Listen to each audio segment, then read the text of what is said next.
2013 ഫെബ്രുവരി 18 3 മണിക്ക് തിരുവനന്തപുരം സെക്രട്ടേറിയറ്റിലെ ദർബാർ ഹാളിൽ നടന്ന എഴുത്തച്ഛൻ പുരസ്കാര സമർപ്പണ ചടങ്ങ്. 2012 എഴുത്തച്ഛൻ പുരസ്കാര ജേതാവ് പ്രസിദ്ധ കവി ആറ്റൂർ രവിവർമ്മയായിരുന്നു. സാംസ്കാരിക വകുപ്പ് മന്ത്രി ശ്രീ കെ.സി. ജോസഫ് നമ്മളിന്ന് വളരെ അഭിമാനപൂർവ്വം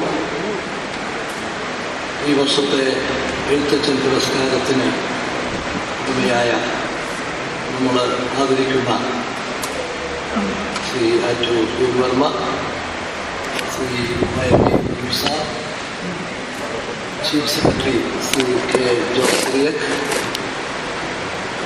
സാഹിത്യ അക്കാദമി പ്രസിഡന്റ് ശ്രീ പെരുമ്പിടം ശ്രീധരൻ, സാംസ്കാരിക വകുപ്പ് principal secretary Shri Sajan Peter, Sahitya Akademi secretary Shri R Gopalakrishnan, മറ്റ്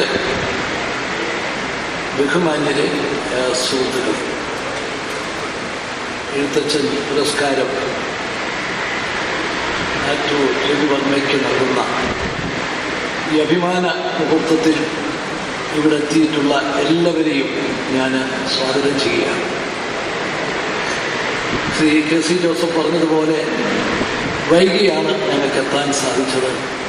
നിയമസഭ എത്ര നീണ്ടാലും 4 മണിക്കെങ്കിലും തീരും എന്ന് പ്രതീക്ഷിച്ചുകൊണ്ടാണ് 4:30 പരിപാടി വെച്ചത്.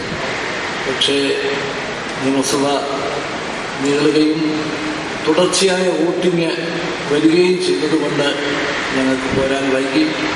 നിങ്ങൾക്ക് ഉണ്ടായ അസൗകര്യങ്ങൾക്ക് ഞാൻ ആദ്യമായിട്ട് ഖേദം പ്രകടിപ്പിക്കുകയാണ്.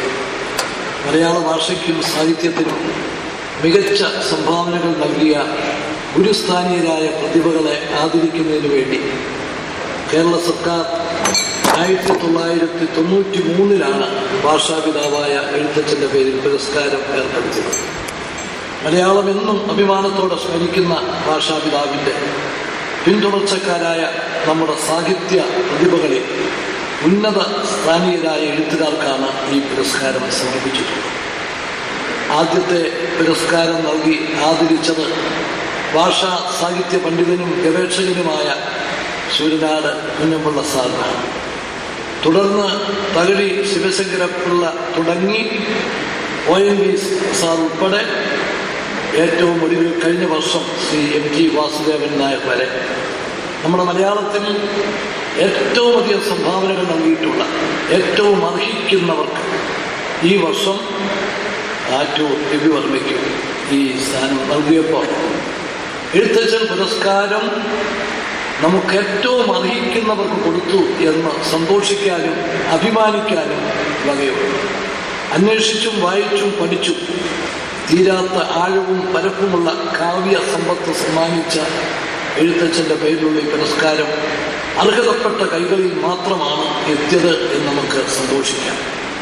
നമ്മുടെ പൂർവികർ ഭാഷയ്ക്കും സാഹിത്യത്തിനും ദേശത്തിനും നൽകിയ അമൂല്യ സംഭാവനകൾ നെഞ്ചേറ്റിയാണ് നാം ജീവിച്ചു പോരുന്നത്. ഭാഷയെ സ്നേഹിക്കുകയും പരിപോഷിപ്പിക്കുകയും ചെയ്യുന്നവരാണ് നമ്മുടെ പൂർവികർ. നമ്മുടെ അമ്മയ്ക്ക് തുല്യമാണ് മാതൃഭാഷ. സർവഭാഷ സരസ്വതി എന്നതാണ് ഹൃദയവാക്യം.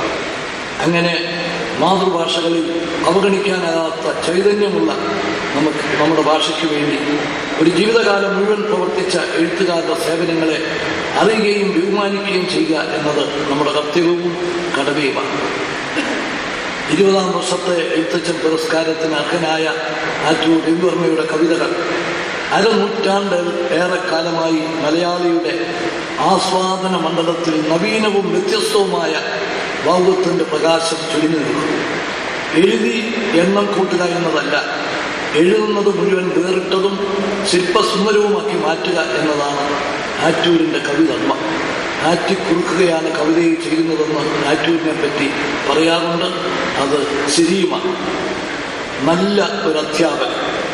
സാഹിത്യരചനയേക്കാൾ കൂടുതൽ സകാത്മകത വേണ്ടത് അധ്യാപനത്തിലാണെന്ന് അദ്ദേഹം അഭിപ്രായപ്പെട്ടു.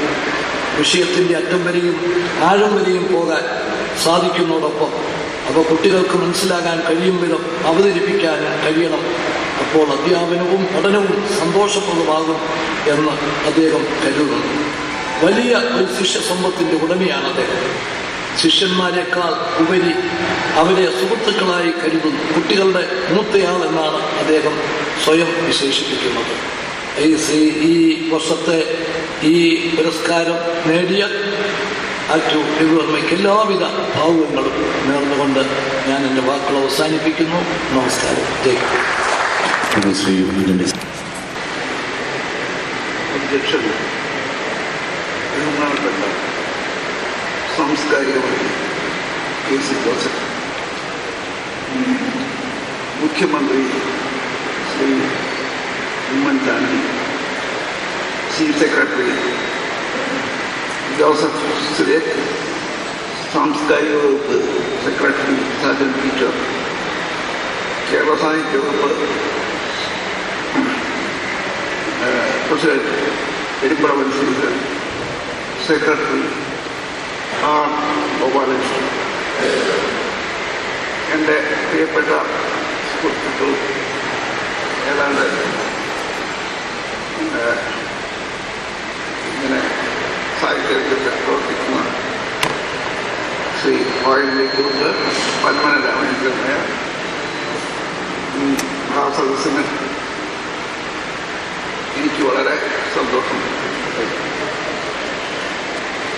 എഴുത്തച്ഛൻ പുരസ്കാരം എന്ന ഈ ഉന്നത ബഹുമതി ബഹുമാനപ്പെട്ട മുഖ്യമന്ത്രി ശ്രീ ഉമ്മൻചാണ്ടിയിൽ നിന്ന് ഈ മഹാസദസ്സിൻ്റെ സ്വീകരിക്കുന്നതിൽ വളരെ സന്തോഷവും അഭിമാനവും എനിക്കുണ്ട്. എന്നെപ്പറ്റി വേദിയിലെ വിശിഷ്ട വ്യക്തികൾ പറഞ്ഞതിന് നന്ദി. തൃശ്ശൂരിലെ എൻ്റെ ചെറിയ കോളനിയിൽ സാംസ്കാരിക മന്ത്രി പ്രിയപ്പെട്ട KC ജോസഫ് വരുമ്പോൾ മാത്രമേ ഈ പുരസ്കാര വാർത്ത ഞാൻ അറിയുന്നുള്ളൂ. ഒരമ്പരപ്പാണ് ആദ്യം തോന്നിയത്.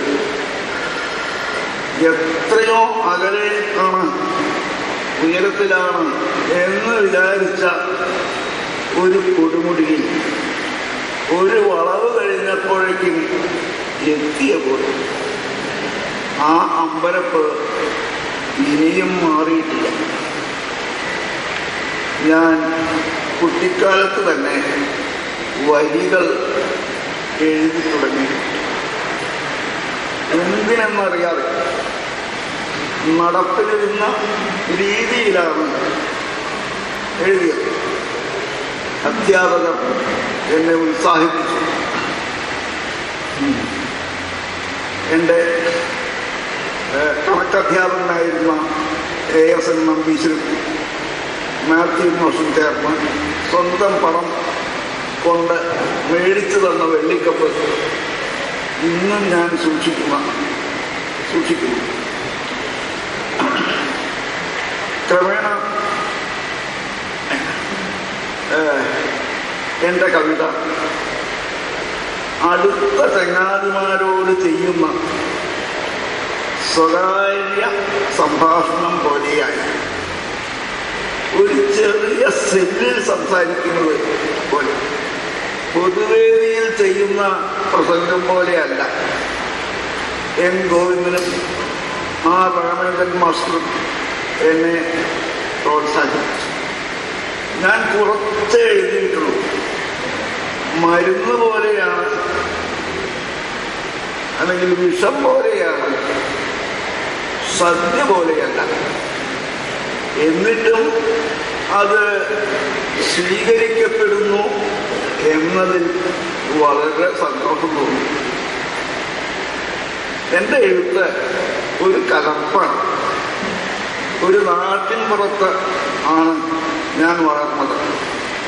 നാടിൻ്റെ വികാരങ്ങളും മൊഴിയുമാണ് എനിക്ക്. പിന്നീട് ഞാൻ നഗരങ്ങളിൽ എത്തി. മലയാളവും ആംഗലവും തമിഴും എൻ്റെ കവിതകളിൽ കലർന്നു. പുതു സിദ്ധാന്തങ്ങളിൽ എനിക്ക് കൗതുകം തോന്നി. ഇതെന്നെ പൊതു ഇടങ്ങളിൽ നിന്ന് എന്നെ അകത്തിയെന്ന് തോന്നുന്നു. എനിക്ക്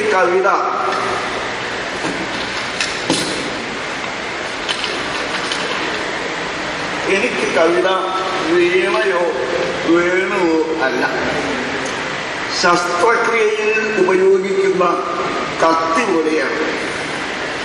കൃത്യമായിരിക്കുക എന്നാണ് എൻ്റെ മോഹം. എൻ്റെ കണ്ണ് കാണാത്ത മുത്തശ്ശിക്ക് വായിച്ചു കൊടുത്താണ് ഞാൻ രാമായണ വായന തുടങ്ങിയത്. ഒരു കവിത അകലം എന്ന എഴുത്തച്ഛനെ പറ്റിയിട്ടുള്ള ഒരു കവിത കുറച്ച് അകലം. തുഞ്ചത്തെഴുത്തച്ഛനും ഞാനുമായി 3-4 നൂറ്റാണ്ടു ദൂരം. ഇന്നലത്തെയും പരിചയമില്ലാത്തതായി